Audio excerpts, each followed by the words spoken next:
हरे कृष्णा कृष्ण कृष्णा हरे हरे, हरे राम राम राम हरे हरे।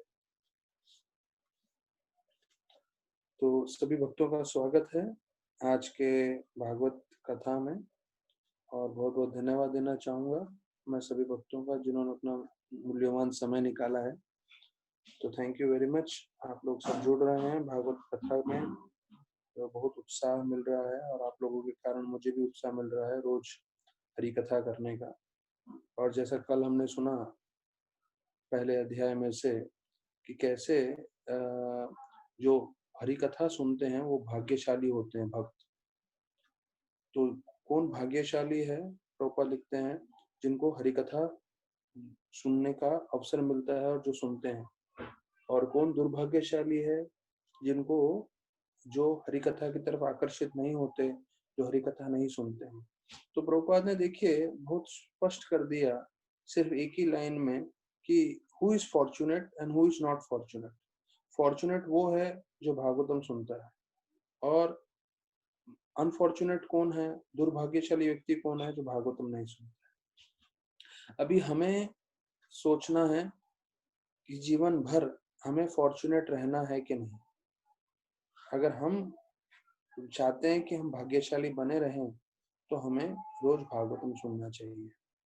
देखिए, ये ज्ञान प्राप्त करने की विधि बहुत सरल है। आप भागवतम पे हमें पूरी तरह से निष्ठा होगी, पर उससे अलावा मैं आपको एक भौतिक उदाहरण देता हूँ। अगर समझ लीजिए कोई खाना पकाना सिखा रहा है और आप उनके संग में रहोगे और आप सीखते रहोगे खाना बनाना, तो एक चीज बहुत सरल सी चीज है। आप समझ सकते हो कि जब आप उनके संग में रहोगे और बार बार आप देख रहे हो कैसा खाना बना रहे हैं, उनके साथ आप सीख रहे हो, तो निश्चित रूप से आप भी खाना बनाना सीख लोगे। और खाना बनाने सीखने का फल क्या होगा, फायदा क्या होगा? आप कभी भी जो है भूखे नहीं रहोगे। आप कभी भी अपने हिसाब से कुकिंग कर सकते हो क्योंकि आपको खाना बनाना आता है। ये मैं इसलिए बोल रहा हूँ कि हर एक भक्त को ये आना चाहिए। ये ज्ञान रहेगा तो वो हमेशा फायदे में रहेगा, मदद में रहेगा। उसी प्रकार से ये भागवतम का वर्णन आता है कि भागवतम के संपर्क में आप रहने से हमेशा भगवान के संपर्क में रहेंगे, और भगवान के संपर्क में जितना अत्यधिक रहेंगे उतना आप भगवान की कृपा प्राप्त करेंगे। यहाँ तक कि बताया जाता है भागवतम के श्लोक में, यस्यास्ति भक्ति भगवती अकिंचना सर्वैर गुण शास्त्रे समास्ते सुरा। अर्थात जब आप भक्ति कर रहे हैं, भक्ति इतनी शक्तिशाली है कि आप में सारे देवताओं के सब अच्छे अच्छे गुण आ जाएंगे। और ऐसा नहीं है कि आपको उसके लिए मेहनत करना पड़ेगा, सिर्फ भक्ति करने से आप जो है सर्वोत्तम अच्छे गुण की प्राप्ति कर सकते हैं। आप हमेशा संतुष्ट रह सकते हैं, आनंदित रह सकते हैं। तो भागवतम के द्वारा कृष्ण भगवान हम सबको अपने संग में बुला रहे हैं। जैसे कोई समझ लीजिए कोई प्रसिद्ध अभिनेता है या कोई जो पॉलिटिकल लीडर हो, अगर वो आपको बुलाए तो जो है, अगर कोई नहीं जाए तो मूर्ख कहलाएगा। जैसे कई बार होता है, कई लोग कुछ अवार्ड जीतते हैं तो उसमें अवार्ड में ये रहता है कि उनको फलाना फलाना अभिनेता या अभिनेत्री के साथ जो है कुछ समय मिलेगा। तो उसके लिए पूरी की पूरी भारत लगी रहती है। पूरे भारतवर्ष में लोग सामान खरीद रहे हैं, गिफ्ट वाउचर खरीद रहे हैं, या फलाना फलाना कर रहे हैं कि ऐसे बड़े नेता अभिनेता एक्टर या एक्ट्रेस के साथ मुझे कुछ मिनट मिल सके। तो पूरी भारत, पूरी दुनिया ऐसा सब पागलपना कर रही है, पर यहाँ पे भगवान स्वयं अपना संग दे रहे हैं भागवतम के द्वारा। अभी हमें चाहिए कि हम भगवान का संग लें और उनका जो है पूरा संग का फायदा उठाएं, अपना जीवन में पूरी तरह से जो है परिवर्तन लाएं। तो श्रीमद् भागवतम में जो है 10वें अध्याय, 10वां स्कंद, पहला अध्याय, 13वां श्लोक, ये महाराज परीक्षित सुखदेव गोस्वामी को बोल रहे हैं।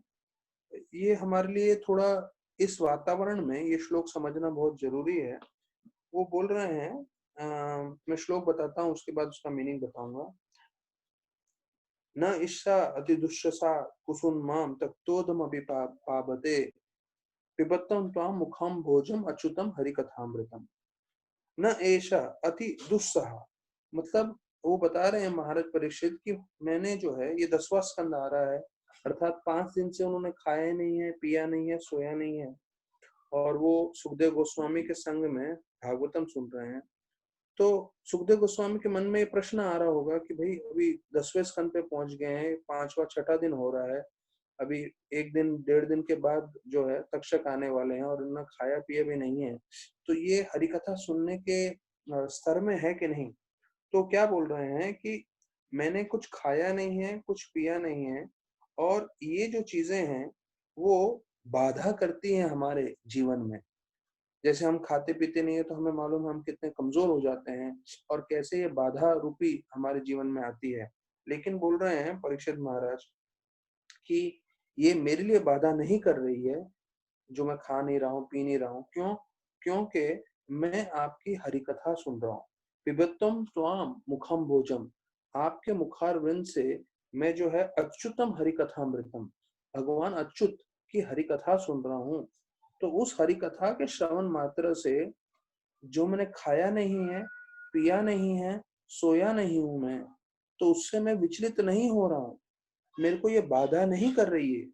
हाँ, तो ये जो परीक्षित महाराज बता रहे हैं, ये हम सबके लिए बहुत जरूरी है समझना, कि जितना हम एकाग्रह से अच्युत हरि कथामृतम में प्रवेश करेंगे, हम उसको पढ़ने की कोशिश करेंगे, हम उसको सुनने की कोशिश करेंगे, तो उससे जो है बाकी सब दूसरी बाधाएं जो हैं हमें ज्यादा विचलित नहीं करेगी। तो बाधाएं रहेंगी, वो ऐसा नहीं है कि बाधाएं नहीं रहेंगी। हम भौतिक जगत में हैं, जब तक ये शरीर रहेगा तब तक बाधाएं रहेंगी, पर इस बाधाओं से हम लोग विचलित नहीं होंगे, ज्यादा डिस्टर्ब नहीं होंगे। वही चीज यहाँ पे महाराज परीक्षित बता रहे हैं कि भूख और प्यास से मैं एक बार विचलित हुआ था, जिसके कारण जो है, भूख भी नहीं, प्यास के कारण मैं विचलित हुआ था, जिसके कारण मैंने एक मृत सांप जो है एक साधु के गले में डाल दिया, शमिक ऋषि के गले में डाल दिया था मैंने। लेकिन बताया जाता है कि अभी 5 दिन हो गए हैं, 6 दिन हो गए हैं, पर मैं विचलित नहीं हो रहा हूँ। क्यों? क्योंकि मैं आपकी मुखारविंद से हरि कथा सुनने में पूरी तरह से आनंदित हो रहा हूँ। तो हम भी जितना हरि कथा से जोड़ेंगे और हरि कथा जो है हमारे जीवन में रहेगा, तो बाहर की जितनी भी परिस्थितियां हैं, मुश्किलें हैं, वो हमें ज्यादा जो है परेशान नहीं करेगी। और जैसा हमने स्टार्टिंग में डिस्कस किया, कल भी डिस्कस किया, प्रभुपाद बोले हम लोग भाग्यशाली हैं जो भागवतम सुन पा रहे हैं। तो ये हमारा भाग्य है कि हमें ये मौका मिला है। तो हमें हमेशा नम्र रह के, और हमें थोड़ा ध्यान रखना है कि ये भागवतम हमारे हाथ से छूटे नहीं। अर्थात क्या होता है कि कभी कभी लगता है कि नहीं, थोड़ा मैं बिजी हूँ, आज नहीं सुन पाऊंगा, या आज समय नहीं दे पाऊंगा। तो ऐसे करते करते फिर 1 दिन 2 दिन ऐसे करके कई दिन बीत जाते हैं और छूट ही जाता है हमारे हाथ से। तो बाकी कुछ आप कार्य करें ना करें, पर भागवत का आश्रय लेना जरूरी है। क्यों? क्योंकि आप जब भागवत कर रहे हैं तो आप सभी लोगों को संतुष्ट कर रहे हैं। हमें लगता होगा कि हमें अपने माता पिता, भाई बहन, बीवी बच्चे सबको संतुष्ट करना है, करना चाहिए। लेकिन उसके साथ साथ अगर आप कृष्ण भगवान को संतुष्ट कर रहे हैं, तो भागवतम बताता है जो पेड़ के जड़ में आप पानी दे रहे हैं, अब जड़ में जब पानी दोगे तो वास्तविक रूप में पूरा पेड़ को शक्ति मिलेगा। तो उसी प्रकार से जब हम भागवतम श्रवण करेंगे, भागवतम सेवा करेंगे, उस सेवा से हम अपने सब परिवार वालों का कल्याण करेंगे, सब भक्ति की ओर बढ़ेंगे। तो ये हमारे लिए बहुत आवश्यक है कि हम निश्चित रूप से समय देके भागवतम सुने। तो हमने जो है पूरा चर्चा कर रहे हैं दूसरे स्कंद भागवतम में से, और दूसरा स्कंद भागवतम का 8वां अध्याय है। और 8वें अध्याय में अभी तक हमने सुना है कि कैसे ब्रह्मा जी प्रश्न पूछ रहे हैं, उससे पहले उनको तपा करने के लिए बताया गया, और उन्होंने पूरे वैकुंठ का जो दर्शन उनको मिला, और वो उनको वैकुंठ का दर्शन कराने का उद्देश्य ये था कि जीव जो भौतिक जगत में है उनको जो है भगवत धाम भी भेजना है।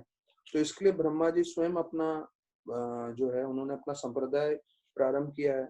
उस संप्रदाय का उद्देश्य ये है कि जितने भी जीव हैं इस भौतिक जगत में, वो भगवान से जुड़ें, भक्ति करें और भगवत धाम पहुंचे। और फिर जो बताया जाता है कि 33, 34, 35, 36 ये 4 श्लोकों को चतुर्श्लोकी भागवत बताया गया है। तो जो 4 प्रश्न थे महाराज परीक्षित के कि आप अपने भौतिक और आध्यात्मिक रूपों के बारे में बताइए, आप जो है अपनी ये जो शक्तियां हैं उसके बारे में बताइए, फिर आप इन शक्तियों के साथ कैसे आदान प्रदान करते हैं वो बताइए, और मेरे पे कृपा करिए जिससे मेरे में आलस न आए और मैं अहंकारी न बनूं, और ये जो भौतिक प्रकृति का निर्माण है उससे मैं आसक्त न हो जाऊं। तो ये 4 प्रश्नों के उत्तरों में जो है भगवान कृष्ण स्वयं जो है जवाब दे रहे हैं।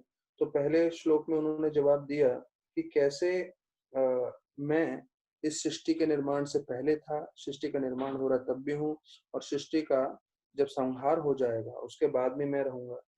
फिर दूसरे श्लोक में उन्होंने बताया कि कैसे अगर आप किसी भी चीज को देख रहे हो मेरे बिना, मेरे संबंध के बिना, तो वो माया है। अर्थात जो भी कोई भी चीज है वो सब मेरे द्वारा ही है, अर्थात मैं ही सब चीजों का स्रोत हूँ, यहाँ तक कि जो माया है वो भी मेरी शक्ति है। तो ये दूसरे श्लोक में बताया है। तो प्रभुपाद जी और चीज बताते हैं कि ये जो पूरी सृष्टि है वो भी भगवान पे निर्भर है। तो इसके ऊपर जो थोड़े नोट्स है वो मैं बता देता हूँ और हम फिर 35वें श्लोक में जाते हैं। तो एक चीज है सर्ग और विसर्ग। सर्ग अर्थात ये है कि भगवान ने जो सृष्टि का निर्माण किया, और विसर्ग है मतलब जो ब्रह्मा ने जो है सृष्टि का निर्माण किया। मतलब विष्णु भगवान के द्वारा निर्माण होता है, लेकिन ब्रह्मा जी उनके अधीन रह के सेकेंडरी क्रिएटर जो इंग्लिश में बोलते हैं वो बन के जो है पूरा सृष्टि का निर्माण करते हैं। और ये चतुर्श्लोकी भागवत जो है उसके कारण जो है पूरा का पूरा 12 स्कंद जो है विस्तार हुआ है। तो इस पूरे 12 स्कंद में भगवान की अलग अलग लीलाएं, भगवान के अवतार, भगवान के भक्तों का वर्णन किया जाएगा। माया का मतलब है कि अगर आप किसी भी चीज को भगवान से इंडिपेंडेंट समझते हो, भगवान से अलग समझते हो, तो वो माया है। अर्थात हर एक चीज भगवान से जुड़ी हुई है, यहाँ तक कि हम सब जो जीव हैं वो भी जो है भगवान से जुड़े हुए हैं। भगवान गीता में बताते हैं माम अंश जीवलोके जीवभूता सनातन, कि हम सब भगवान के अंश हैं। और ये जो प्रकृति है उसके लिए भी भगवान बोलते हैं मया दक्षेण प्रकृति। तो कोई भी चीज भगवान से अलग नहीं है, हम बोले या ये प्रकृति बोले। तो वो एक चीज बताया गया है। फिर बताते हैं, ये अभी 35वें श्लोक में आ रहे हैं हम लोग।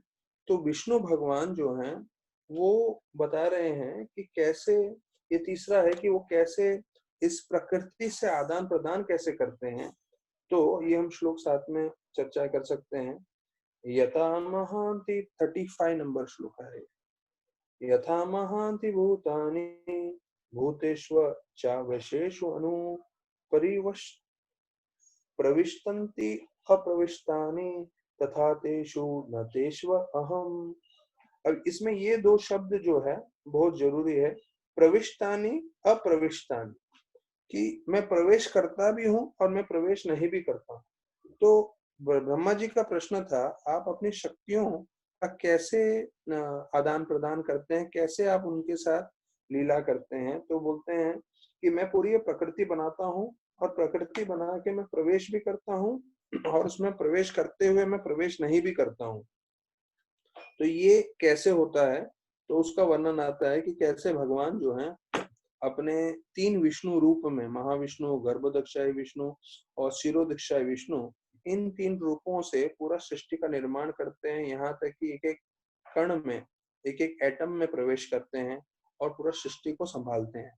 लेकिन ये भगवान के सिर्फ एक अवतार है। भगवान स्वयं जो है गोलोक वृंदावन में ही रहते हैं और वो इन सब चीजों में नहीं पड़ते, लेकिन भगवान के जो शक्ति है, भगवान का एक रूप है, हाँ, तो उसके द्वारा ये सब कार्य होते हैं। तो प्रभुपाद जी इसके तात्पर्य में काफी चीजें बताते हैं। फिर प्रभुपाद जी पहले बताते हैं कि कैसे ब्रह्मा संहिता में ब्रह्मा जी ने इसी बात की पुष्टि की है कि ये जितना भी शक्तियां हैं ये सब भगवान की अंतरंग या बहिरंग शक्ति में से है। और भगवान हर एक कण कण में, जो हमने चर्चा किया था वही यहाँ पे लिखा है, परमाणु चैंत्रस्तम, तो ये 5.35 है ब्रह्म संहिता का। परमाणु शब्द का प्रयोग हो रहा है। परमाणु मतलब अणु, अणु मतलब ये जो एटम है उसका वर्णन कर रहे हैं कि कैसे भगवान जो है एक एक कण में प्रवेश करते हैं। महाविष्णु के रूप में तो हमें मालूम है कि कैसे वो श्वास छोड़ते हैं तो पूरा सृष्टि का निर्माण करते हैं, और फिर वही विष्णु भगवान जो है अपने गर्भोदक्षय विष्णु और शिरोदक्षय विष्णु के रूप में पूरा सृष्टि को संभालते हैं। फिर 38वें श्लोक में बोलते हैं, ब्रह्मा संहिता का प्रभुपाद कोट कर रहे हैं, प्रेमांजना चुरित भक्ति विलोचनेन संता सदैव हृदयेषु विलोकयन्ति यं श्याम सुंदरम अचिन्त्य गुण स्वरूपम गोविंदमादि पुरुषम तमहं भजामि। तो ये जो हमारा प्रश्न रहता है लोगों का कि भाई हम भगवान को देख सकते हैं क्या, या आपने भगवान को देखा है क्या, तो उसका जवाब मिल रहा है यहाँ पे। ब्रह्मा जी खुद बता रहे हैं कि हाँ, आप भगवान को देख सकते हो, लेकिन आपकी आंखों पे प्रेमांजन होना जरूरी है, अर्थात आप पूरी भक्ति भाव में रहने चाहिए। जब आप संपूर्ण रूप से भक्ति भाव में रहोगे तब आप भगवान का दिव्य दर्शन कर सकते हैं। तो प्रभुपाद लिखते हैं, their eyes smeared with anointment of love of God always observe within their hearts। वो हृदय के अंदर भगवान को हमेशा देख पाते हैं जब उनको भगवान की कृपा मिलती है। तो जैसे ये जो है शब्द आता है प्रेमांजन, हमें मालूम है हम आंखों के लिए जो है कुछ भी इस्तेमाल करते हैं, कोई ऑइंटमेंट, तो उसको अंजन बोलते हैं, अमृतांजन। तो वैसे ही एक प्रेमांजन है, अर्थात जब हम प्रेम में रहेंगे, पूरी तरह से भक्ति भाव में रहेंगे, तब हम भगवान को जो है दर्शन कर पाएंगे। फिर प्रभुपाद बताते हैं कि ये जो कृष्ण प्रेम है उसको प्राप्त करने के लिए हमें एकमात्र चीज उपाय करना चाहिए, वो है भक्ति और नथिंग एल्स। प्रभुपाद जी स्पष्ट कर रहे हैं कि सिर्फ भक्ति मार्ग से हम भगवान को समझ पाएंगे, हम देख पाएंगे। तो अभी इस श्लोक में, अभी यहाँ से जो है भगवान को देखने के बारे में बहुत ज्यादा चर्चा हो रही है, तो इसको जरा हमें ध्यान से समझना होगा। प्रभुपाद बताते हैं कि वैकुंठ लोक तो बहुत दूर है, लेकिन जो भक्त होता है उसको वैकुंठ लोक में जो जो चीजें हो रही हैं वो उनको हृदय में दिखता है। मैं इसको थोड़ा धीरे से आपको समझाऊंगा क्योंकि आपको थोड़ा मुश्किल लगेगा ये चीज समझना। देखिए, बता रहे हैं जैसे एक टेलीविजन होता है, तो हो सकता है कई हजार किलोमीटर दूर कोई कार प्रोग्राम हो रहा हो, लेकिन यहाँ पे लाइव टेलीकास्ट के द्वारा, टेलीविजन के द्वारा प्रॉपर दिख रहे हैं, जो है आप अपने घर में बैठ के देख सकते हो। तो ये एक भौतिक चीज है जिससे आपको हजारों किलोमीटर दूर क्या हो रहा है आप यहाँ बैठ के देख सकते हो। जैसे अमेरिका में कुछ हो रहा है, जैसे कल राधानाथ महाराज का लेक्चर चल रहा था अमेरिका से लाइव टेलीकास्ट, और हम लोग सब यूट्यूब के द्वारा अपने मोबाइल में बैठ के मुंबई में देख रहे थे। तो अमेरिका में कुछ चल रहा है, आप कहाँ देख रहे हो? मुंबई में। तो ये एक मॉडर्न टेक्नोलॉजी से इतना हो सकता है, तो आध्यात्मिक टेक्नोलॉजी से ये क्यों नहीं हो सकता कि जो वैकुंठ में हो रहा हो वो यहाँ पे देख सकते हैं। तो अभी हमने ये देखा है जीव गोस्वामी का एक रूप गोस्वामी के कहानी आती है। मैं आपको रूप गोस्वामी और हमारे आचार्यगण का तुलना दूंगा, साथ साथ अभी जो भक्तगण हैं उनके बारे में मैं आपको बताऊंगा और कि कैसे ये संभव हो सकता है।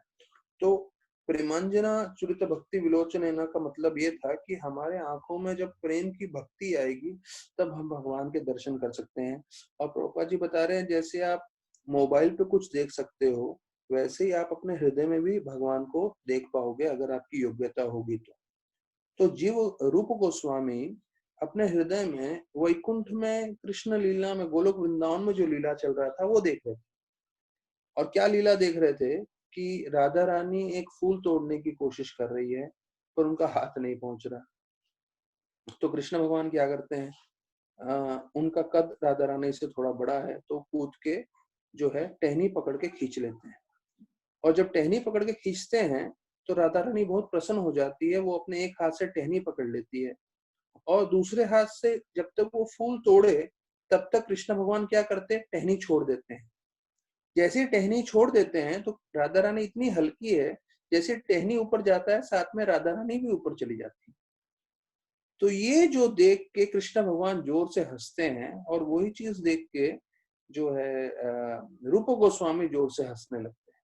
तो देखिए ये हमारे शास्त्रों में ये उदाहरण दिया गया है कैसे लाइव टेलीकास्ट हो रहा है गोलोक वृंदावन का रूप गोस्वामी देख।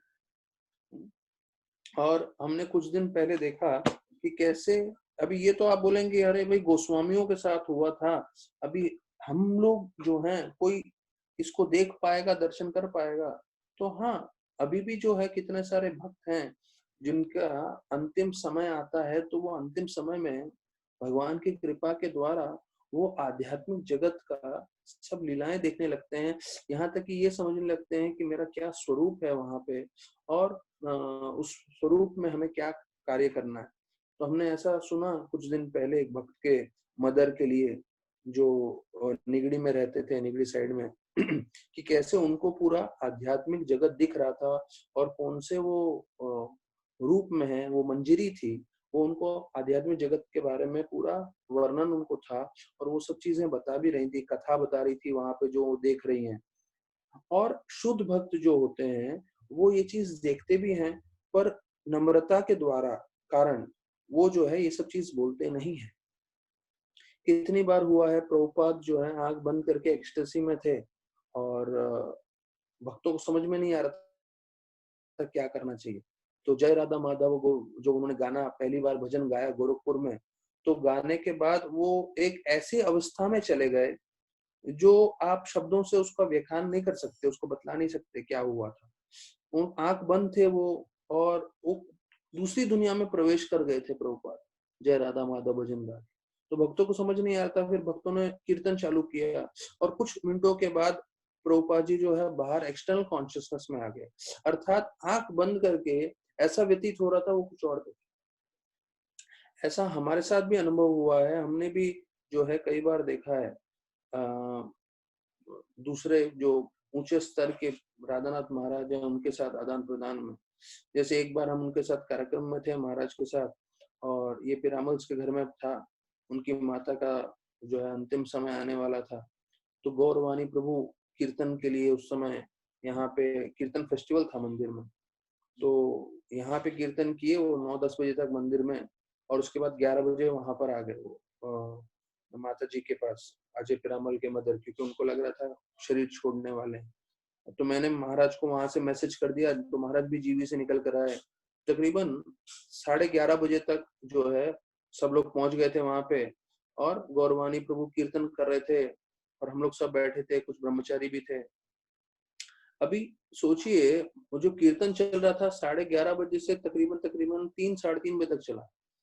अभी इतना रात्रि को जो परिवार वाले थे उनसे तो रहा ही नहीं जा रहा था जगे हुए, तो महाराज आए हुए करके वो बैठे थे, और मैं और हम लोग सब ब्रह्मचारी, हम लोग को भी बहुत मुश्किल हो रहा था। और उस वक्त महाराज जो है आंख बंद करके, मेरे पास इसका वीडियो भी है, महाराज आंख बंद करके ऐसे मुस्कुरा रहे थे और इतने खुश थे। अभी हमें तो समझ ही नहीं आ रहा था कि भाई इतनी रात को आपको 1 बजे 2 बजे उठाएंगे और कीर्तन में बोलेंगे बैठो, तो हम तो इतना विचलित हो जाएंगे कि हमारा नींद खराब हो रहा था। और यहाँ पे हम लोग सब जो है यंग लोग हैं, पर हमें जागने को बहुत मुश्किल हो रहा था, तपस्या हो रहा था।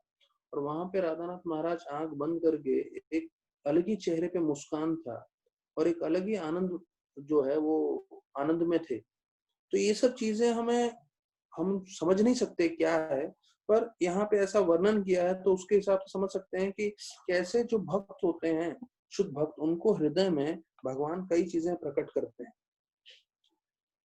तो यहाँ पे प्रभुपाद आगे लिख रहे हैं कि जो आध्यात्मिक जिनको ये ज्ञान नहीं है वो ये सब चीज समझ नहीं सकते। बोलते हैं भौतिक चीजों से हम लोग एक टेलीविजन या यूट्यूब के द्वारा, मोबाइल के द्वारा हम लोग सब देख सकते हैं, उसी प्रकार से आध्यात्मिक शक्ति से भी हम बहुत कुछ दे सकते हैं। तो प्रभुपाद लिखते हैं कि ये भगवत धाम जो है हमेशा शुद्ध भक्तों के हृदय में जो है प्रकाशित होता रहता है। तो बोलते हैं ये शुद्ध भक्त किसके समान होते हैं? प्रभुपाद आगे लिख रहे हैं कि वो एक चिंतामणि के समान होते हैं। चिंतामणि का एक विशेष योग्यता रहता है, आप लोहे को स्पर्श कर देंगे तो सोना बन जाएगा। तो उसी प्रकार से बोलते हैं कोटिष्वु अपि महामुने, अर्थात लाखों लाखों मुक्त आत्माएं जो हैं, लाखों लाखों जो हैं ऐसे जीव जो मुक्त हो चुके हैं, उनमें से एक आपको ऐसा शुद्ध भक्त मिलेगा। मतलब ये बहुत ही मुश्किल है ऐसा जीव जो पूरी तरह से शुद्ध होके जो पूरा भगवान का दर्शन कर सके, पर ऐसे हैं लाखों में एक भक्त। फिर बताते हैं प्रभुपाद, आई एम एडवाइजिंग, भगवान बोल रहे हैं, you to extend this topics nicely so that people can understand bhakti yoga. तो अभी भगवान कृष्ण ने ब्रह्मा जी को 4 श्लोक बताए और अभी हम तीसरे श्लोक में हैं। तो ये बताते हुए उन्होंने एक और चीज बोला कि भाई आप जो है इस भागवतम को विस्तार करिए जिससे लोगों का उद्धार हो सके इस भौतिक जगत में।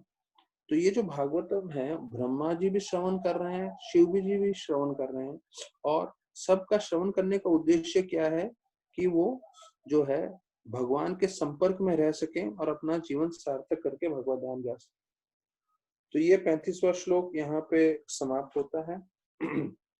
और हमने ये सुना है कि कैसे कृष्ण भगवान ने ये जो ब्रह्मा जी को दिया, ब्रह्मा जी ने नारद मुनि को दिया, नारद मुनि ने व्यासदेव को दिया, व्यासदेव ने सुखदेव गोस्वामी को दिया, और सुखदेव गोस्वामी में जो है महाराज परीक्षित और सूत गोस्वामी दोनों सुन रहे थे, और सूत गोस्वामी ने बाद में शौनक आदि गण को ये भागवतम सुनाया।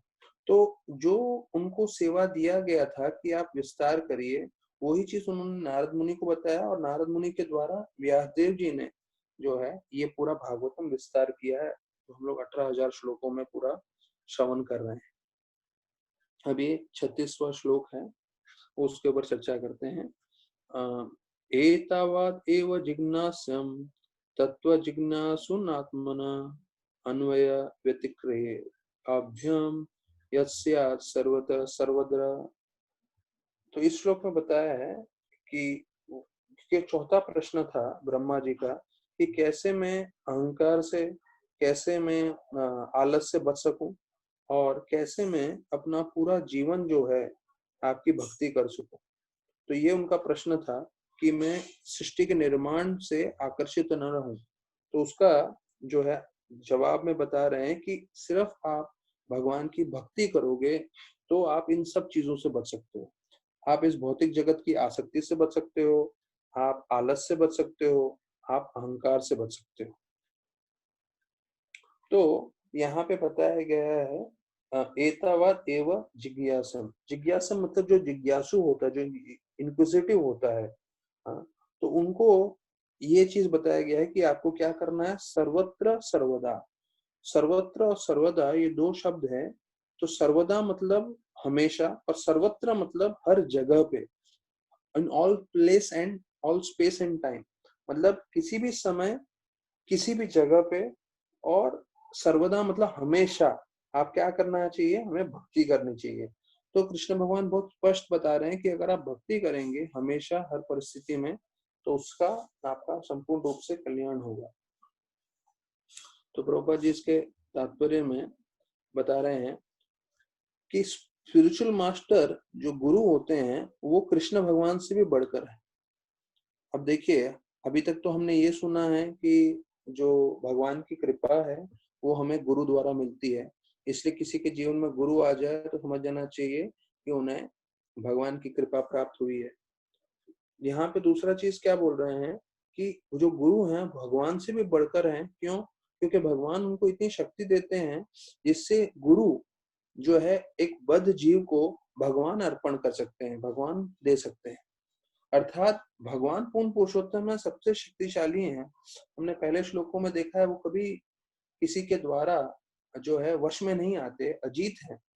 लेकिन ऐसे अजीत भगवान जीते जा सकते हैं जो कोई शुद्ध भक्ति करता है। तो जो ऐसे शुद्ध भक्त हैं वो भगवान को जो है अपनी भक्ति से अपने वश में कर लेते हैं, और वो जो है आम भक्त को, आम जीव को भगवान अर्पण कर सकते हैं। इसलिए वो भक्त जो है भगवान से भी बढ़कर है। देखिए ये कितना महत्वपूर्ण और कितनी शक्तिशाली चीज बताई है। फिर बताया जाता है कि गीता में भी वही चीज बताया गया है जो भागवतम में बताया गया है। लेकिन जो है अगर हम प्रामाणिक जगह से नहीं सुनेंगे तो हम इस ज्ञान को प्राप्त नहीं कर पाएंगे। तो ये गीता के 18वें अध्याय के 61 श्लोक में बोलते हैं, ईश्वर सर्वभूतानां हृदयेषु अर्जुन तिष्ठति ब्रह्मण्य सर्वभूतानां यंत्र रूढ़ानि माया।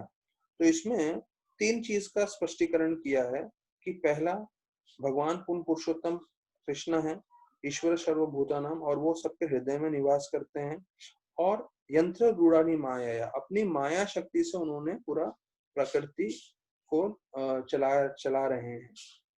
यही चीज जो है गीता के 18.65 श्लोक में बताया गया है, मन मना बद्धत्तो मध्याजिमा नमस्कुरु माम एवेस्य सत्यम ते प्रतिजने प्रियोसिनो। तो इस श्लोक को भी जो है 66 जैसा इंपॉर्टेंट दिया जाता है कि आप हमेशा भगवान का चिंतन करें, भगवान के भक्त बने, जो भी कार्य करना है वो भगवान के लिए करें। तो ऐसे भक्त जो हैं वो भगवान को बहुत प्रिय हो जाते हैं, और भगवान की पूजा अर्चना भक्ति करने के कारण जब उनका जीवन अंत होता है तो वो भगवत धाम प्राप्त करते हैं। तो गीता के कई श्लोकों में, भागवत के कई श्लोकों में ये चीज बताया गया है, एक ही श्लोक में बताया है कि वो अंत में जो है भगवत धाम जाएंगे, अंत में वो जीवन सार्थक करेंगे। तो ये चीज हमें ध्यान रखना है कि ये मुख्य उद्देश्य है। फिर प्रभुपाद लिखते हैं कि बड़े बड़े वैज्ञानिक या बड़े बड़े जो ज्ञानी पुरुष हैं या नेता हैं या इंडस्ट्रियलिस्ट, बड़े बड़े उद्योगपति हैं, वो लोग कोई भी जो है वास्तविक रूप में लोगों का कल्याण नहीं कर सकते। क्यों नहीं कर सकते? क्योंकि जब तक वो भागवतम से जोड़ेंगे नहीं, जब तक वो कृष्णा से जोड़ेंगे नहीं, भक्ति से जोड़ेंगे नहीं, तब तक वो जितना भी कार्य कर रहे हैं वो सिर्फ विफल ही होने वाला है।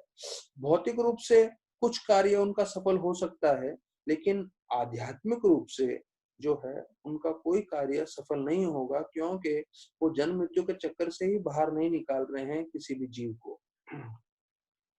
तो फिर ये जो गुह्य ज्ञान है वो भगवान की भक्ति से ही हमें समझ में आएगा। तो 7वें अध्याय के 15वें श्लोक में बताया गया है, न माम दुष्कृतो मूढ़ा प्रपद्यन्ते नराधमा माया पार्थ ज्ञान आश्रम भावमाश्रिता। तो इतने सारे पॉलिटिशियंस हैं, बड़े बड़े वैज्ञानिक हैं, बड़े बड़े नेता हैं, बड़े बड़े सोशल रिफॉर्मर्स प्रभुपाद बोल रहे हैं, लेकिन वो भक्त नहीं होने के कारण उनको सही ज्ञान नहीं है कि कैसे वो अपना कल्याण कर सकते हैं और दूसरों का कल्याण कर सकते हैं। तो जैसे मैंने कई बार इस कथाओं में बताया है, अगर हमारा कल्याण हो रहा है तो हम दूसरों का कल्याण कर सकते हैं। तो ये भागवतम की इतनी शक्ति है कि हमारे जीवन में पूरी तरह से परिवर्तन ला सकता है, और फिर हम जितने लोगों को ये भागवत बताएंगे तो उतने लोगों का कल्याण होगा। Such faithless non-believers may be highly educated in material sense of the term, but factually they are greatest fools। अब प्रभुपाद जी बता रहे हैं कि कोई भले ही भौतिक रूप से बहुत ही उसने ज्ञान प्राप्त किया हो, बहुत सारी डिग्रियां प्राप्त की हो, लेकिन प्रभुपाद जी बता रहे हैं कि वास्तविक रूप में वो लोग मूर्ख हैं, सबसे बड़े मूर्ख हैं, और वो लोग माया की शक्ति में पूरी तरह से बंधे हुए हैं। ऐसे तो बहुत बड़ी बड़ी बातें करेंगे, बहुत बहुत कार्य करेंगे, पर बिना भक्ति के उनकी सारी बातें और उनका सब सारे कार्य सारे व्यर्थ हैं, प्रभुपाद जी बता रहे हैं। तो हमें ज्यादा बहुत प्रभावित नहीं होना चाहिए बहुत ज्ञानी व्यक्ति से, क्योंकि ये जो है वास्तविक रूप में ये जो ऐश्वर्य है, तो भगवान का परशार मुनि ने बताया था, ऐश्वर्य से समाग्र से वीर्य से तश्रिय। तो हम लोग सब आकर्षित हो जाते हैं, जो कोई बहुत बुद्धिमान होता है, कोई बहुत खूबसूरत होता है, हाँ, कोई बहुत ज्यादा धनी होता है, पर ये सब भौतिक जगत में जो हम देख रहे हैं वो सिर्फ क्षण भंगुर है, अर्थात कुछ समय के लिए है। शरीर त्यागने के बाद कुछ नहीं रहेगा। हाँ, उसका सामग्री रह जाएगा यहाँ पे अगर धन इत्यादि है तो, लेकिन जो उसका सौंदर्य है वो खत्म हो जाएगा, जो उसका बुद्धि है वो खत्म हो जाएगा, जो उसकी शक्ति है वो खत्म हो जाएगी। तो हमें ये सब चीजें भगवान में ही देखना है और भगवान से ही आकर्षित होना है, और भौतिक इन चीजों की तरफ आकर्षित नहीं होना है। तो प्रभुपाद जी बताते हैं कि भौतिक रूप से इतने लोगों ने इतनी तरक्की की है, लेकिन उस तरक्की का क्या फायदा? ये 36वें श्लोक में बोल रहे हैं, सब लोग कुत्ते बिल्ली की तरह लड़ाई कर रहे हैं। हाँ? प्रभुपाद लिख रहे हैं, as things is being misused by cats and dogs fighting with one another। For sense gratification. कभी आप लोगों ने कुत्ता बिल्ली का लड़ाई देखा है? तो बोलते हैं उसी प्रकार से प्रभुपाद बता रहे हैं कि कुत्ते बिल्ली की तरह भौतिक जगत में सब अभक्त लोग लड़ाई कर रहे हैं। किसके लिए? इंद्र भोग करने के लिए। तो अगर आपके जीवन में कृष्ण नहीं है तो आपका जीवन किसके समान है? कुत्ते बिल्ली के समान। और फिर प्रभुपाद बताते हैं कि अगर कोई बहुत सारा धन एकत्रित कर रहा है और बहुत सारा धन वो अलग अलग चीज में इस्तेमाल कर रहा है बिना भक्ति के, तो वो धन इस्तेमाल करना किसके समान है? जैसे कोई कॉफिन, कॉफिन मतलब कोई आदमी मरा हुआ होता है तो उसको जो है कपड़े पहनाते हैं या उस पे जो कुछ खर्चा करते हैं, तो वो अच्छा है लेकिन उसका कोई मूल्य नहीं है।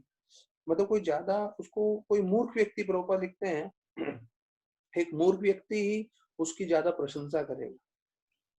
क्यों मूर्ख व्यक्ति प्रशंसा करेगा? क्योंकि इसका कोई मूल्य नहीं है। तो इसका जो है तात्पर्य में हम और आगे जाएंगे, पर ये एक जो पॉइंट हम बता रहे थे वो कंप्लीट करके मैं आपको थोड़ा दूसरा तरफ लेके जाऊंगा कथा में।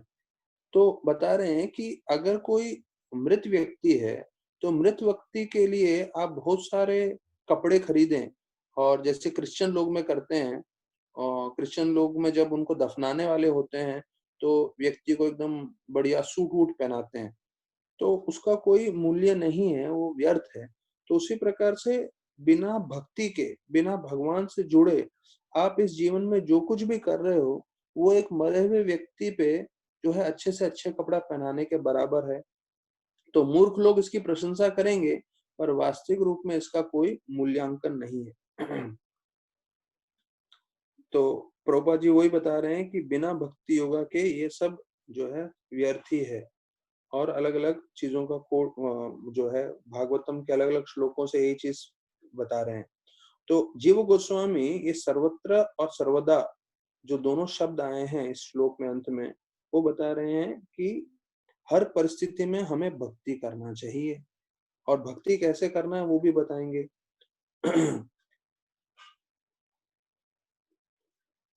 तो अभी यहाँ पे बताया गया है, जीव गोस्वामी बता रहे हैं कि सभी शास्त्रों का सार ये है कि हमें भक्ति करना चाहिए, और सारे के सारे शास्त्र, सारे के सारे आचार्यगण वो इसी बात का मत में है कि हमें हर परिस्थिति में और हर समय हमें भक्ति करते रहना चाहिए, सर्वत्र सर्वदा।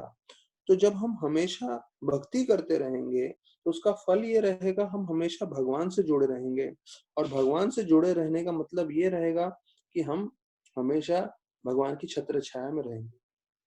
तो महाराज जी का कल इतना अच्छा प्रवचन हो गया अमेरिका से, और महाराज बता रहे थे जब कुंती महारानी प्रार्थनाएं कर रही हैं मुसीबतों के लिए, तो ऐसा नहीं है कि उनको मुसीबत चाहिए। महाराज बता रहे थे ऐसे मुसीबतों में वो कृष्ण का स्मरण करना चाहती है। तो मुसीबत आते हैं तो हम लोग का जो स्वाभाविक भाव ये रहता है कि जो भक्त होता है वो भगवान का भक्ति करने लगता है, भगवान के आश्रय जाता है। तो कुंती महाराज ने जब प्रार्थना कर रहे हैं मुसीबतों के लिए, तो उनका उद्देश्य ये था कि इन मुसीबतों के द्वारा हम कृष्ण का स्मरण कर सकें। तो हम में से किसी को मुसीबतों के लिए प्रार्थना करने की जरूरत नहीं है, हम पहले ही मुसीबतों में फंसे हुए हैं। अब चाहिए ये कि भाई ऐसी मुसीबतों में हम जो है जितना हो सके तीव्रता से भगवान की भक्ति करें। तो प्रभुपाद जी पद्म पुराण, स्कंद पुराण, लिंग पुराण, ये 3 पुराणों को जो है उसके तरफ से श्लोक बता रहे हैं कि सारे शास्त्रों का यही मर्म है कि नारायण पूर्ण पुरुषोत्तम भगवान है और उन्हीं की हमें पूजा करनी है, उन्हीं का हमें जो है ध्यान करना है। फिर गरुड़ पुराण में से वर्णन करते हैं कि अगर आप भक्त नहीं है भगवान के, तो आप जो सबसे निम्न वर्ग के जीव हैं, अर्थात अगर आप भगवान की भक्ति नहीं कर रहे हो, तो जैसे प्रभुपाद ने पहले इसी श्लोक में बोला, आप कुत्ते बिल्ली की जैसे लड़ाई कर रहे हैं। कुत्ते बिल्ली के समान जो है इनका तुलना किया गया है। तो यहाँ पे गरुड़ पुराण में बोल रहे हैं आप सबसे निम्न वर्ग के मानव। और जो मैंने स्टार्टिंग में श्लोक सुनाया वो 5.18.12 है, 5th कैंटो 18 अध्याय 12वां श्लोक, जिसमें बताया है यस्यास्ति भक्ति भगवती अर्चना सर्वे गुणे तत्र समास्ते सुरा हरव भक्त से कुटो महत गुना मनोरात्न साथी धावतो बही, कि आप में सारे देवताओं के अच्छे गुण भी आ जाएंगे अगर आप भक्ति करोगे। तो इतना भक्ति शक्तिशाली है, हमें उसमें जुड़ने से इतना जो है फायदा हो सकता है। फिर भागवतम के अन्य अन्य श्लोकों से वही चीज बताया है। फिर एक श्लोक गरुड़ पुराण से प्रभुपाद बोल रहे हैं, कीट पक्षी मृगानाम च हरो संन्यास चेतसाम ऊर्ध्वम एवं गतिम मन्ये किम पुनर्ज्ञाने नाम रन्ना। तो देखिए ये श्लोक में बताते हैं, कीट, कीट मतलब कीड़ा, पक्षी, पक्षी मतलब जो बर्ड्स होते हैं, पक्षी उनको बोलते हैं, मृगानाम, मृगानाम मतलब जानवर, च हरो संन्यास चेतसाम, कि ये लोग भी जो हैं अगर भगवान के भक्त से जुड़ जाएं, इनकी बात कर रहे हैं। ये पहले दो लाइन को हम लोग चर्चा करेंगे पहले, कि कीड़े, पंछी या जानवर, अगर वो लोग भी भगवान के भक्तों से जुड़ जाए या भगवान की भक्ति से जुड़ जाए, तो वो लोग भी जो है जीवन सार्थक करके जो है भगवत धाम जा सकते हैं। ऊर्ध्वम एवं गतिम मन, तो ऊर्ध्वम एवं गतिम मनने का मतलब है वो लोग भी भगवत धाम जा सकते हैं अगर वो भक्ति से जुड़ सकते हैं। तो हमें लगेगा गरुड़ पुराण में से श्लोक है, कीड़े, पक्षी और जो है जानवर। तो वास्तविक रूप में बहुत सारी कहानियां हैं इस बात को स्पष्ट करने के लिए कि कैसे अलग अलग समय पे जब कोई भी जानवर थे उन्होंने भी भक्ति की है, तो उन्होंने जो है सार्थकता प्राप्त की है।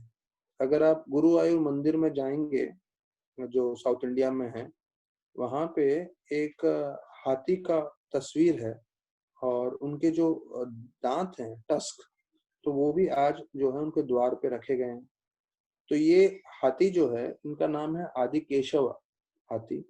और बताया जाता है कि ये हाथी जब वहां पे भगवान की सेवा होती थी तो भगवान कृष्ण को जो है इनके ऊपर बिठाया जाता था हाथी पे। तो ये आदि केशव जो हाथी था वो हमेशा सब हाथियों से लड़ाई करता था और उसी को ही सेवा चाहिए। तो बाकी सब जो है उधर के कर्मचारी थे, बाकी भक्तगण थे, साधु लोग थे, तो उन्होंने बोला ठीक है अगर ये इतना लड़ाई झगड़ा कर रहा है तो इन्हीं के ऊपर ही भगवान को सवार कराते हैं। तो रोज भगवान को आदि केशव के ऊपर सवार करते थे। और बताया जाता है वो हाथी इतना एकाग्र था कि वो भगवान की हमेशा सेवा में लगा रहता था। और भी बहुत सारी डिटेल्स हैं जो मुझे मालूम नहीं है, लेकिन बताया जाता है कि जब उसका अंतिम समय आया तो वो जो है मंदिर में आया और मंदिर में लेट के वो गुरुवायूर भगवान का जो विग्रह है उसको देखते हुए उन्होंने शरीर त्यागे। तो देखिए ये एक हाथी के उदाहरण से हमें समझ में आता है कि कैसे अगर किसी ने भक्ति की हो तो प्रामाणिक रूप से वो भगवत धाम जा सकता है। मैं अपने दूसरे प्रवचन में हमारे जीवी के कुत्ते का भी उदाहरण देता हूँ जिसका नाम रेंजर है। तो मैंने खुद ने ये अपने आंखों से देखा है, इसलिए मेरी श्रद्धा और बढ़ गई है, इसलिए मैं आप लोग के साथ भी बताना चाहूंगा कि कैसे ये जो कुत्ता था जो है पूरा टाइम वेजिटेरियन था। उसको मतलब दूध पीता था, रोटी खाता था और यही सब चीज खाता था, पपैया खाएगा, बाकी से खाएगा, गलती से भी नॉनवेज नहीं खाता था। और जो भी कोई अंदर आता था तो उसको भौंक भौंक के डराता था, काटता कभी नहीं था, इसलिए हमने उसको रखा था। और उनका जो ब्रीड था वो बहुत कॉस्टली था, तो ये हमें कहीं से गिफ्ट मिला था जब छोटा था बच्चा। तो हमारे ब्रह्मचारी है नंदन नंदन प्रभु उसका ध्यान रखते थे, तो हमेशा उसको खिलाते थे, पिलाते थे और ध्यान रखते थे। और वो हमेशा, यहाँ तक कि जब मैं कभी कभी प्रवचन करता था तो प्रवचन में भी आके बैठ जाता। तो मैं तो कभी कभी लोग को बोलता था जो सुनने वाले हैं, मैं बोला ये देखो इसका कितना ध्यान है, कम से कम सो तो नहीं रहा प्रवचन में। तो ऐसे करके प्रवचन में बैठता था, सेवा करता था और पूरा वेजिटेरियन था। और जब नंदन नंदन को लगा कि हम लोग एक काम करते हैं, उसी के ब्रीड का जो है एक कुतिया लेकर आते हैं, तो दोनों के कारण जो है हमें बहुत सारे बच्चे पैदा हो जाएंगे कुत्तों के, और उस कुत्तों के बच्चों के कारण हमारा सिक्योरिटी बढ़ जाएगा बिना खर्चे का। तो वो दूसरे कुतिया को लेकर आए। जब से वो लेकर आए तो रेंजर जो था, ये जो कुत्ता था, वो उसका कभी संग करेगा ही नहीं। हमारा 50 एकड़ का उस समय पूरा फार्म था, अभी तो 100 एकड़ से भी बढ़ गया है। तो वो जो है, अगर ये कुतिया इस जगह पे होगी तो ये 50 एकड़ छोड़ के दूसरे कोने में रहेगा फार्म के, कभी साथ में घूमते ही नहीं थे। तो मैं नंदन को बोलने लगा, भैया तुम जैसे सैफरन ब्रह्मचारी के संग में रह के ये भी सैफरन हो गया, हाँ ये भी कुछ करने वाला है नहीं। और फिर ऐसे ही होते होते जो है उसको एक बीमारी हो गई, और बीमारी के कारण उसका जो है, उसके पास ज्यादा समय नहीं था। उधर एनिमल के डॉक्टर आते थे गैया देखने के लिए, तो उन्होंने बताया था इसके पास ज्यादा समय नहीं है, कभी भी ये शरीर त्यागेगा करके। और मुझे अच्छे से याद है जब पालघर में जगन्नाथ बलदेव सुभद्रा विग्रह लेकर आए थे फूड फॉर लाइफ में, तो उनका स्थापना था, उसी दिन इसकी तबीयत एकदम खराब हो गई थी और ये लेट गया था। और उस समय उधर गौर निताय का विग्रह था। ये 2008 की बात है, 2008 या 2009, आज से 11 साल पहले की बात है ये। तो गौर निताय विग्रह थे, तो उसी को देख रहा था। तो हम सब ब्रह्मचर्य को मालूम है कि इसको बचपन से लाए थे, कई सालों से ये सेवा कर रहा है यहाँ पे। तो सारे ब्रह्मचारी सैफरन एकत्रित होके आ गए और उनको समझ में आ गया इसका आखिरी समय है। तो सब लोग उसके गोल जो है इर्द गिर्द खड़े रह के कीर्तन कर रहे थे। यहाँ तक कि एक ब्रह्मचारी ने गंगा जल लेकर आया, वो उसके जीवा में डाला, मुंह में डाला, और तुलसी का पत्ता लेके मुंह में डाला, और कीर्तन करते हुए भगवान का विग्रह को देखते हुए इस कुत्ते ने शरीर त्याग। तो ये तो आंखों देखा जो है, मैं आपको बता सकता हूँ कि कैसे जो है जानवर भी अपना जीवन सार्थक करके भगवत धाम प्राप्त कर रहे हैं। तो ये प्रामाणिक श्लोक है गरुड़ पुराण में से कि एक कीड़ा, एक पंछी और कोई जानवर, वो भी जो है अपना जीवन सार्थक करके भगवत धाम जा सकते हैं। फिर जो है आखिरी लाइन में बोलते हैं, अभी ये तो सुन लिया कि ये लोग सब भगवत धाम जा सकते हैं, तो पूछ रहे हैं गरुड़ पुराण में किम पूर्ण ज्ञानी नाम निर्णय, कि भैया जब जानवर जा सकते हैं भगवत धाम, तो उन मनुष्य का क्या कहना जो ज्ञानी है। हाँ, ज्ञानी मतलब जो होशियार हैं, जो पढ़े लिखे हैं, अर्थात जो पढ़े लिखे ज्ञानी मनुष्य हैं, उनका कर्तव्य बनता है कि वो ज्ञान आध्यात्मिक का समझें और बांटें। तो वो तो जाएंगे ही जाएंगे, पर ऐसे ज्ञानी मनुष्य के द्वारा दूसरे मनुष्य भी जुड़ सकते हैं, उनका भी कल्याण हो सकता है, वो भी भगवत धाम जा सकते हैं। तो ये गरुड़ पुराण का श्लोक है, ये मेरा खुद का फेवरेट श्लोक है, इसलिए मैं आपको विस्तार में बताया है। फिर प्रभुपाद लिखते हैं, there is no need to seek proper qualified candidates for discharging devotional service। देखिए, भक्ति के लिए आपको ये नहीं देखना है कि उसके पास क्या योग्यता है। कोई बिना योग्यता के भी जो है भक्ति में जुड़ सकता है, और भक्ति इतना शक्तिशाली है कि उसका कल्याण हो सकता है। तो प्रभुपाद बोल रहे हैं कि किसी का कोई अच्छा चरित्र होगा, किसी का चरित्र अच्छा नहीं होगा, कोई बहुत पढ़ाई लिखाई किया होगा, कोई अनपढ़ होगा, कोई बहुत आसक्त होगा, कोई वैरागी होगा, कोई जो है पूरी भौतिक इच्छाओं से भरा हुआ होगा, कोई मुक्ति की इच्छा कर रहा होगा। पर हर परिस्थिति में जो है वो अगर भक्ति से जुड़ जाए तो वो जो है पूरी तरह से निपुण हो जाएगा, पूरी तरह से सार्थक हो जाएगा। तो प्रभुपाद जी बता रहे हैं यही चीज गीता के 2 श्लोकों में बताया गया है, 9वें अध्याय के 30वें और 32वें श्लोक में। तो हम दोनों को अलग अलग लेते हैं। तो 30वां श्लोक है, अपि चेत शुद्राचारो भजते माम अनन्य भक्त साधुरेव समन्तव्य संयोगा व्यवस्थो हि सः। अपि चेत स दुराचारो। तो प्रभुपाद जी इसके ट्रांसलेशन में यहाँ पे बोल रहे हैं, if a person is fully addicted to all sort of sinful acts. अभी हमें मालूम है इस श्लोक का ये अनुवाद है कि अगर किसी ने गलती से कोई गलत कार्य कर लिया है लेकिन वो भक्ति में लगा हुआ है, तो उसे साधु मानना चाहिए, ऐसा कृष्ण भगवान बोल रहे हैं। अपि चेत स दुराचारो, दुराचारो मतलब उसने कोई गलत कार्य किया हो गलती से। और यहाँ पे प्रभुपाद बता रहे हैं, even if a person is fully addicted to all sort of sinful activities, अर्थात कोई भक्ति में है लेकिन वो पूरी तरह से सभी पाप कार्य कर रहा है, लेकिन क्योंकि वो भक्ति में है तो हमें ये समझना चाहिए कि वो जल्दी से वो सारे पाप कार्य उसके छूट जाएंगे और उसका जीवन सार्थक हो जाएगा और वो भगवत धाम प्राप्त करेगा। और दूसरा श्लोक जो है 32वां श्लोक जो प्रभुपाद कोट कर रहे हैं वो है, मां भी पार्थ विपाश्रित्य ये पिशु पाप योनिया स्त्रिया वैश्य तथा शूद्र तेपि यातिम परम गतिम। तो इसमें बोल रहे हैं कि भक्ति कितना शक्तिशाली है कि भले ही कोई पाप योनि में हो, भले ही कोई शूद्र हो, हाँ, या कोई वैश्य हो, या कोई कितना भी निम्न हो, लेकिन उन सबका उद्धार हो सकता है, सब भगवत धाम जा सकते हैं। ये कृष्ण भगवान स्वयं बता रहे हैं। तो हमें इस श्लोक को अपने जीवन में उतारते हुए समझना है कि हमें हर किसी को भक्ति देने का कोशिश करना चाहिए, क्योंकि अगर कोई कितना ही पतित क्यों ना हो, लेकिन अगर वो भक्ति होगा तो निश्चित रूप से भागवत धाम जाएगा। और वो इसलिए जाएगा क्योंकि गीता और भागवत दोनों इस बात की पुष्टि कर रहे हैं कि भले ही किसी की योग्यता हो ना हो। तो प्रभुपाद इस बात को स्पष्ट करने के लिए दो उदाहरण दे रहे हैं। एक दे रहे हैं अग्नि का और दूसरा दे रहे हैं सूर्य का। बोल रहे हैं अग्नि के बारे में भले ही किसी को ज्ञान हो ना हो, लेकिन जैसे ही वो अग्नि के पास जाएगा अग्नि जला डालेगा। तो कोई बच्चा है और बच्चा ये बोलेगा कि भाई मुझे ज्ञान नहीं है, और वो अग्नि को हाथ लगाएगा तो अग्नि उसको जलाएगा ही।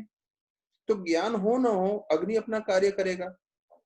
प्रभुपाद दूसरा उदाहरण दे रहे हैं सूर्य देव का, कि अगर कहीं पे जो है कुछ कचरा है या मलमूत है, तो सूर्यदेव का प्रकाश से, सूर्यदेव की जो गर्मी से वो अपने आप शुद्ध हो जाएगा। तो बोल रहे हैं ये दो उदाहरण देके प्रभुपाद जी बतला रहे हैं कि कैसे जो है कोई भी भक्ति से जुड़ जाए, भले उसको भक्ति की महिमा नहीं समझे, भले उसको ये ज्ञान न हो शास्त्रों का, लेकिन किसी तरह से भी भक्ति से जुड़ गया तो भक्ति अपने आप में इतनी शक्ति है कि वो उस जीव को भगवत धाम लेके जाए। और प्रभुपाद जी इस बात की पुष्टि करने के लिए भागवतम के अलग अलग श्लोकों से जो है उदाहरण दे रहे हैं। तो बोल रहे हैं आत्माराम से मुनियों, जो हमने पहले स्कंद में पढ़ा था। तो बोलते हैं कि जो आत्म साक्षात्कार जिनका हो चुका है, वो लोग भी, ऐसे जीव भी भगवान की भक्ति की तरफ जुड़ जाते हैं। फिर दूसरा श्लोक बोल रहे हैं केचित केवलया भक्ता वासुदेव परायणा। उसमें बता रहे हैं कि सिर्फ हम श्रवण करेंगे, जप करेंगे, तो उससे हम वासुदेव के परम भक्त बन सकते हैं। और फिर न चलती भागवत, उस श्लोक में बताते हैं a person who does not move from the lotus feet of Lord even for a moment or second is to be considered greatest of all Vaishnavas। तो सबसे परम वैष्णव कौन है? तो यहाँ बता रहे हैं कि सबसे परम वैष्णव वो है जो भगवान के चरणों को एक पल के लिए भी त्यागते नहीं, अर्थात हमेशा भगवान का स्मरण करते रहते हैं। तो यहाँ पे फिर वही सर्वत्र सर्वदा शब्द का विस्तार करते हुए बता रहे हैं everywhere means in every part of the creation. तो सर्वत्र सर्वदा का एक और मतलब है कि पूरे पृथ्वी पे ही नहीं, जितने भी 14 लोग हैं, सब जगह भगवान का स्मरण होना चाहिए, वहां पे भगवान की भक्ति और भगवान का नाम ध्यान होना चाहिए। फिर बोलते हैं प्रभुपाद कि भगवान जो है हर तरीके से हम सेवा कर सकते हैं, इंद्रियों से नहीं तो हम सिर्फ अपने मन से भी सेवा कर सकते हैं। और जैसे अभी हम लॉकडाउन में बैठे हुए हैं, अगर आप मन से प्रार्थना कर रहे हो, मन से दर्शन कर रहे हो, तो अभी लॉकडाउन में है तो हम कहीं भी जा नहीं सकते, यहाँ तक कि गोपीनाथ में नहीं जा सकते, पर मन ही मन में आप जगन्नाथपुरी जा सकते हो, दर्शन कर सकते हो, मायापुर जा सकते हो, वृंदावन जा सकते हो। हाँ, और थैंक्स टू यूट्यूब, जैसे महाराज भी कल ग्लोरीफाई कर रहे थे कि कलयुग में एक चीज का फायदा है कि जितना इन्होंने टेक्नोलॉजी एडवांसमेंट कर लिया है, उस टेक्नोलॉजी के एडवांसमेंट से हमें बहुत फायदा हो रहा है। यहाँ तक कि अभी जो हमारा कथा भी चल रहा है वो टेक्नोलॉजी के कारण ही चल रहा है। तो भले ही हम लोग लॉकडाउन में है, सब एक एक जगह फ्लैट्स में रुके हुए हैं, पर इस टेक्नोलॉजी के कारण हम सब साथ में संग में आ रहे हैं और हरि कथा कर पा रहे हैं। तो मानसिक रूप से भी अगर आप भक्ति कर रहे हैं तो वो बहुत शक्तिशाली है और आपको पूरी तरह से सार्थकता प्राप्त करने में मदद कर सकता है। फिर प्रभुपाद बता रहे हैं कि एक साउथ इंडियन ब्राह्मण थे जो सिर्फ अपने मानसिक रूप से भगवान की सेवा करते थे और उनको पूरी तरह से साक्षात्कार की प्राप्ति हुई। तो ऐसे बहुत सारे शास्त्रों में उदाहरण है। हमने वो भक्ति रसामृत सिंधु में जो रूप गोस्वामी कहानी बताते हैं कि कैसे वो ब्राह्मण जो है भगवान को भोग चढ़ा रहे थे मानसिक रूप से, और मानसिक रूप में वो देखे खीर जो है गर्म तो नहीं है, उंगली डाले, और मानसिक रूप से न खीर है न बर्तन है, कुछ नहीं है, सिर्फ मानसिक रूप से वो अर्पण कर रहे थे। पर उन्होंने जैसी उंगली डाला देखने के लिए गर्म तो नहीं है, पर उनकी उंगली जल गई। तो ये भी उदाहरण बताया गया है स्पष्ट करने के लिए कि कैसे आप मानसिक रूप से भी जितना आप प्रार्थना करेंगे तो आपको पूरा फल मिलेगा। तो प्रभुपाद बता रहे हैं कि भगवान देखिए कितने कृपालु हैं। पत्रम पुष्पम फलम तोयम बताया है कि मतलब कोई ये नहीं बोल सकता कि मैं भगवान की सेवा नहीं कर सकता। अर्थात कहीं भी पूरे पृथ्वी पे सबके पास पानी मिल जाएगा, एक पत्ता मिल जाएगा, एक पुष्प मिल जाएगा, एक फल मिल जाएगा। तो इससे भी आप भगवान को भक्ति कर सकते हो और भक्ति में प्रगति कर सकते हो। और ऐसा नहीं है कि सिर्फ ये एक चीज है भगवान को अर्पण करना, पर प्रभुपाद लिख रहे हैं कि जब जैसे हम लोग श्रवण कर रहे हैं वो भी भगवान की भक्ति है। अगर हम जप करते हैं वो भी भगवान की भक्ति है, और जब हम पढ़ाई करते हैं ये भी भगवान की भक्ति है। तो भक्ति के अलग अलग स्तोत्र हैं, अलग अलग जो है शाखाएं हैं। आप किसी तरह से भी भक्ति करिए और जुड़िए। और 9वें अध्याय के 27वें श्लोक में वर्णन कर रहे हैं गीता के, यद करोषि यद अश्नासि यद जुहोषि ददासि यद तपस्यसि कौन्तेय तत्कुरुष्व मदर्पणम। अर्थात कृष्ण भगवान बता रहे हैं आप जो कुछ भी अपने जीवन में कर रहे हो वो मुझे अर्पण करके करो तो आपका जीवन सार्थक होगा। तो प्रभुपाद विशेष रूप से बोल रहे हैं हम लोग जो खा रहे हैं वो ध्यान रखिए, आप भगवान को अर्पण करें, अर्पण करके खाएं। अगर हम इस चेतना में रहेंगे, प्रभुपाद बता रहे हैं क्या चेतना है कि हम भगवान के दास हैं, तो हम हमेशा शांति से जी सकते हैं और शांति से जीते हुए इस जीवन पर्यंत में हम हमेशा खुश रहेंगे और अंत में भगवत धाम की भी प्राप्ति करेंगे। तो फिर बोलते हैं कि अगर ये अभी स्कंद पुराण में से प्रभुपाद जी बता रहे हैं कि कैसे सिर्फ हरि नाम जप करने में आपको पूरी तरह से सभी चीजों का फल प्राप्ति होगी। कोई तपस्या कर रहा है, कोई यज्ञ कर रहा है, कोई कर्म कांड कर रहा है, वो सबका प्राप्त हो सकता है सिर्फ हरि नाम जप करने से। तो एक चीज है हम लोग अच्छे से हरि नाम जप करें, क्योंकि कल भी हमने सुना कि कैसे अगर कोई ध्यान पूर्वक जप नहीं कर रहा है, प्रभुपाद बतलाते हैं कि उसका इतना शक्ति होता है कि ध्यान पूर्वक जप न करने वाले का हरिनाम का उधर इतना शक्ति आ जाता है कि वहां पे कोई जो है दुर्घटना नहीं हो सकती। क्यों? क्योंकि कोई ध्यान पूर्वक जप नहीं कर रहा। तो ध्यान पूर्वक जप करेंगे तो कितना फायदा। तो ये इसके अंदर बताया है। फिर अकाम सर्व कामो वा श्लोक प्रभुपाद जी बता रहे हैं जो हमने पहले चर्चा किया है कि आपके भले ही कोई भी इच्छा हो आप भक्ति से जुड़ जाइए और भक्ति की शक्ति के द्वारा आप पूरी तरह से सार्थकता प्राप्त कर सकते हैं। फिर प्रभुपाद लिखते हैं the man who worship the Lord himself who is worshipped the cause. तो बोलते हैं ये देखिए ये भगवान की पूजा करना, भगवान की भक्ति करना कितना शक्तिशाली है। अब ये थोड़ा टेक्निकल है, थोड़ा ध्यान दीजिए, आप लोग इसको समझ सकते हैं। आप लोग सब जो भगवान की भक्ति कर रहा है तो किन किन लोगों को इससे फायदा होता है भगवान की भक्ति करने से। जो भगवान की भक्ति कर रहा है उसको फायदा हो रहा है, भगवान प्रसन्न हो रहे हैं क्योंकि भगवान चाहते हैं हर जीव उनसे उनकी भक्ति करे। तो जीव प्रसन्न हो रहा है, भगवान प्रसन्न हो रहे हैं। फिर जब भक्ति कर रहे हैं तो भक्ति करने के लिए अगर हम पुष्प, अगर हम कोई फल अर्पण कर रहे हैं तो वो जो पेड़ है, वो जो जीव है उसका कल्याण हो रहा है। ठीक है, अगर हम किसी भौतिक इच्छा से कर रहे हैं या आध्यात्मिक इच्छा से कर रहे हैं तो हमारा भौतिक इच्छा और आध्यात्मिक इच्छा उसका भी कल्याण हो रहा है। ये चौथा पॉइंट है इसमें। पहले जीव का कल्याण हो रहा है, भगवान प्रसन्न हो रहे हैं, और जब हम भक्ति कर रहे हैं तो भक्ति के कारण दूसरे जीवों का कल्याण हो रहा है। और अगर हमारे मन में जो भौतिक या आध्यात्मिक इच्छा है उसकी भी पूर्ति हो रही है तो उसका भी कल्याण हो रहा है। फिर बोल रहे हैं कि जहां पे हम ये अर्चना कर रहे हैं, पूजा कर रहे हैं, भक्ति कर रहे हैं, वो जगह भी पावन हो रहा है, वो जगह भी शुद्ध हो रहा है। जैसे आप लोग सब भागवतम सुन रहे हैं तो वो जगह भी पुण्य माना जाएगा। क्यों? वहां पे हरि कथा हो रहा है। जो जहां से भागवतम कथा बोल रहा है वो जगह भी पुण्य माना जाएगा, वहां पे भी कल्याण होगा। तो जीव का कल्याण है, भगवान प्रसन्न हो रहे हैं, जिस चीजों के द्वारा आप भगवान की भक्ति कर रहे हो उसका सार्थकता हो रहा है, हमारे मन में इच्छा है वो पूरी हो रही है, उसका कल्याण हो रहा है। और यहाँ तक कि जिस जगह पे बैठ के हम ये सब भक्ति कर रहे हैं वो जगह का पूरी तरह से शुद्धिकरण हो रहा है, वहां भी आध्यात्म का संचार हो रहा है। प्रभुपाद जी बता रहे हैं देखिए कितना भक्ति शक्तिशाली है। कोई किसी तरह से भी भक्ति से जुड़ जाएगा या जहाँ बैठ के भी आप करोगे वहां पे उसका इतना शक्ति का प्रचार होगा। फिर बोलते हैं कि यहाँ तक कि जब सृष्टि का पूरा संहार हो जाएगा उस समय भी भक्ति कर सकते हैं। कालेन नष्ट प्रलये वनियाम, कि हर समय हम भक्ति कर सकते हैं। तो अलग अलग युगों में जो है 12वां स्कंद का श्लोक बोल रहे हैं कि अलग अलग युगों में भी जो है भक्ति किया गया था। प्रभुपाद बोल रहे हैं कृत्य अध्याय तो विष्णु रेतायाम यगतो मुखेर द्वापरे परिचर्यानाम कलो तद हरि कीर्तन के 12.3.52 है कि कलयुग में कैसे हरि कीर्तन है, पर बाकी दूसरे युगों में जो है भगवान विष्णु की पूजा, यज्ञ और वो सब चीजों से बताया गया था। तो अर्थात ये जो चीज है वो सबसे मुख्य है, भगवान की भक्ति करना। तो अभी इसका तात्पर्य थोड़ा सा है, तो वो हम कल चर्चा करेंगे। मैं आपको अभी जो है काफी लंबा चर्चा हो चुका है इस विषय पे, तो हम इस पे थोड़ा अभी रोक रहे हैं।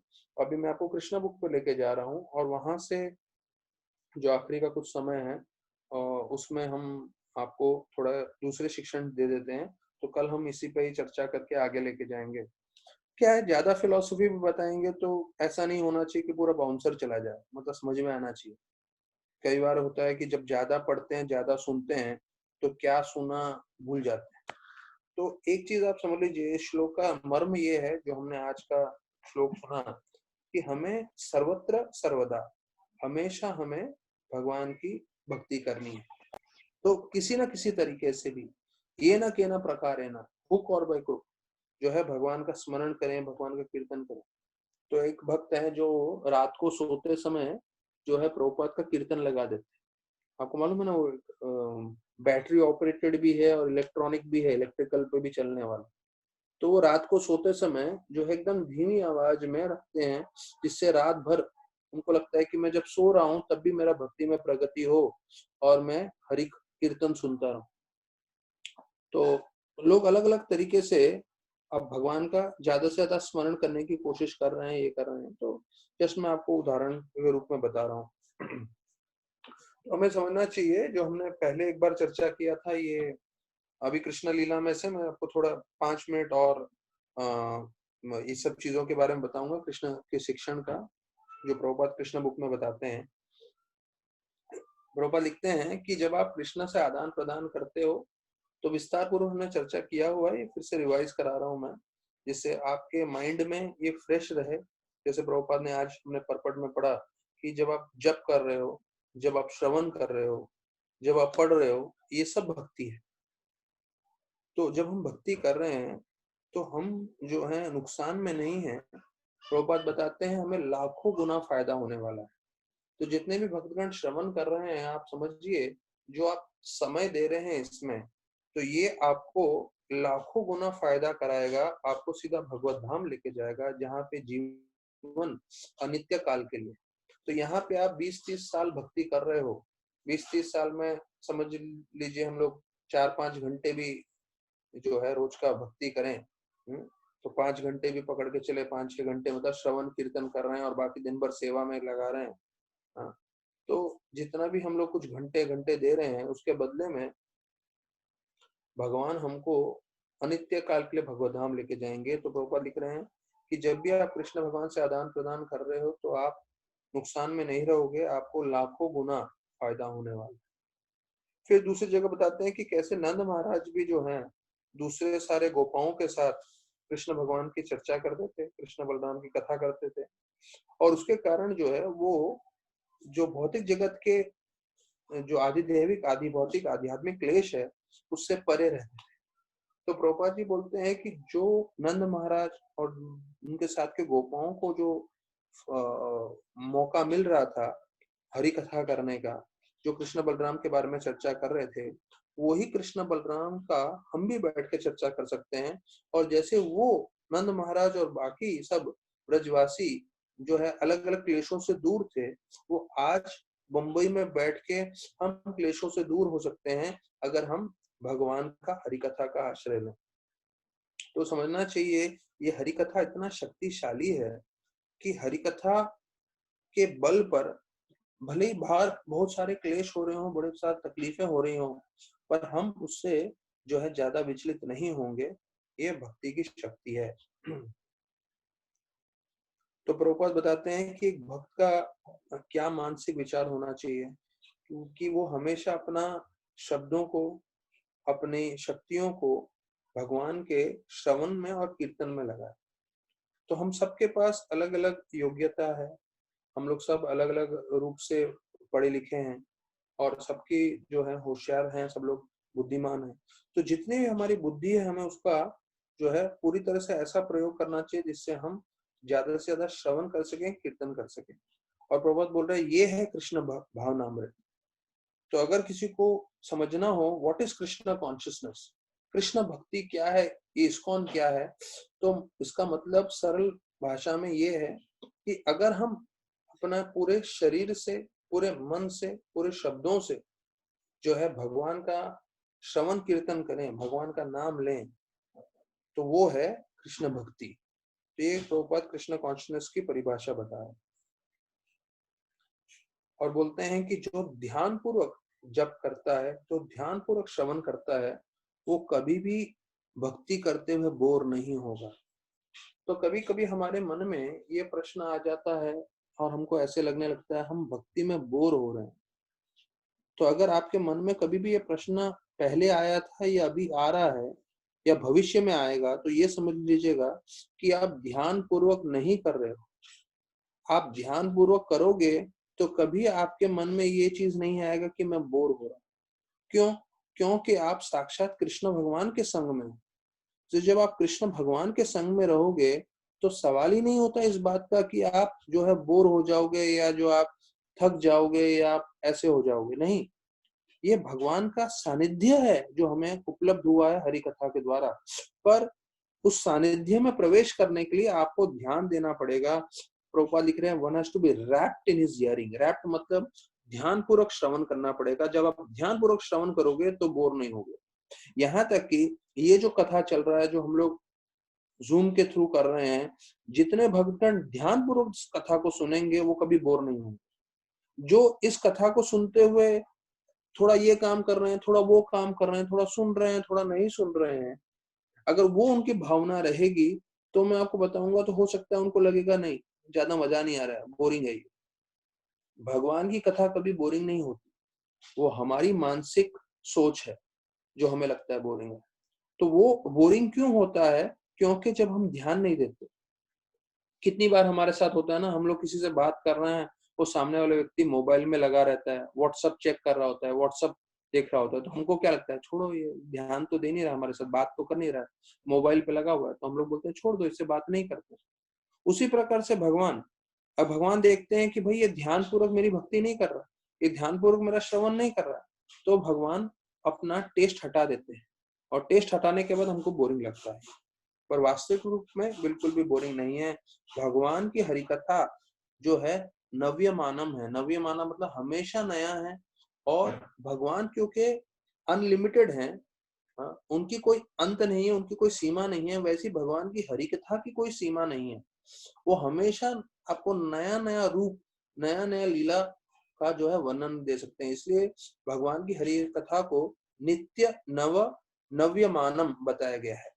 नित्य, नित्य मतलब एटर्नल, नव, नव मतलब नया, नव्य मानम, नया नया रूप का धारण कर सकती है हरि कथा। क्यों? क्योंकि वो भगवान का स्वरूप है। तो हमें जानना चाहिए कि जब भी हम बोर हो रहे हैं तो इसका मतलब है हम ध्यान नहीं दे रहे।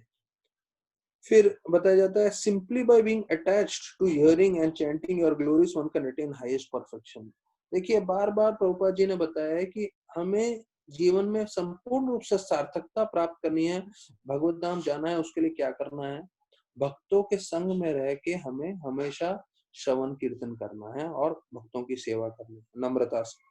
बस इतना कर लेंगे तो हम भगवत धाम प्राप्त कर लेंगे। पर ये जो है जीवन पर्यंत करना है, तो ये हम सबके लिए चैलेंज है कि भैया 1 महीना हो गया, 2 महीना हो गया, 1 साल हो गया, 2 साल हो गया, 5 साल हो गया, 10 साल हो गया, 20 साल हो गया, लेकिन ये पूरा जिंदगी भर करते रहना हमारे लिए परीक्षा है। जैसे मैंने बताया आपको, जो गौरव प्रभु ने बताया था हम लोग को कि 30 साल आप खाना खाओगे, उसके बाद बोलोगे मैं 1 हफ्ता खाना नहीं खाऊं, नहीं चलेगा। 30 साल खाना खाने के पश्चात अगर 1 हफ्ता भी आप छोड़ दोगे तो कमजोरी आएगी ही आएगी, आप बीमार हो जाओगे।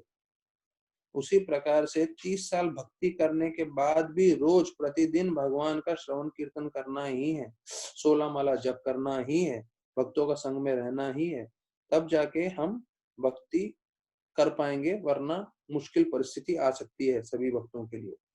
तो अभी मैं एक आखिरी आपको पास टाइम बता के वाइंड अप करूंगा।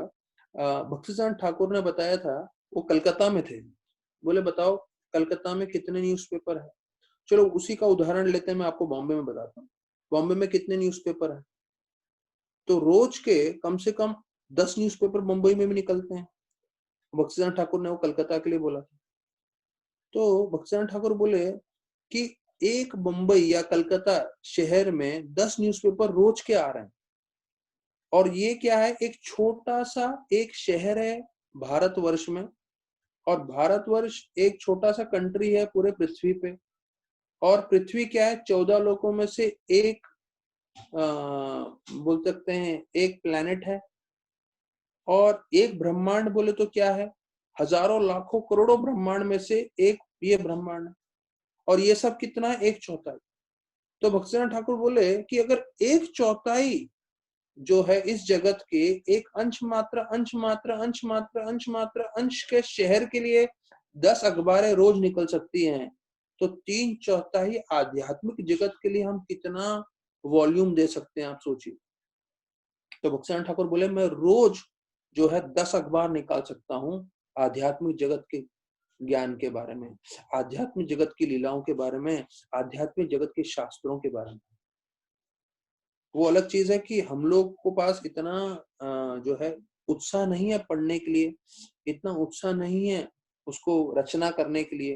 नहीं तो भक्तिसार ठाकुर जो आचार्य हैं, प्रभुपाद के गुरु हैं, वो बता रहे हैं कि मैं रोज 10 अखबार जितना नया नया जो है भगवान की लीलाएं, भगवान की कथाएं, भगवान के अलग अलग जो है शास्त्रों का वर्णन है, वो सब मैं बता सकता हूँ।